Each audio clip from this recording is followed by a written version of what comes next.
यामध्ये आता मुख्यमंत्री महोदयांनी सांगितलं त्याच्यात 2 हेक्टरच्या पुढे पण आम्ही निर्णय घेतलेला आहे 3 हेक्टर पर्यंतचा.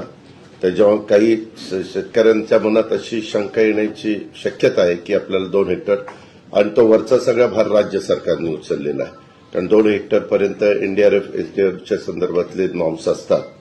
त्याच्यामुळे हे करत असताना अनेकांनी वेगवेगळ्या पद्धतीनं मागण्या केलेल्या आहेत.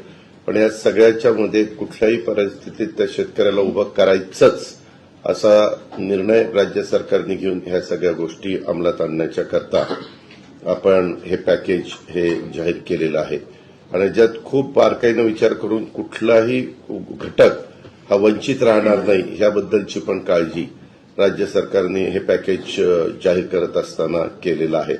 आणि अजूनही पॅकेज जाहीर केल्यानंतर जर यदाकदाचित चुकून कुठली गोष्ट राहिली असेल, कारण तिथली भौगोलिक परिस्थिती प्रत्येक ठिकाणची वेगवेगळी असते, त्यावेळेस मुख्यमंत्री महोदय म्हणाले की आपण परत काही जर असं वाटलं तर त्याबद्दलचं म्हणजे एखादं राहून गेलं तर ते पण आम्ही इन्क्लूड करायची आमची तयारी आम्ही ठेवलेली आहे. महाराष्ट्रवादी रे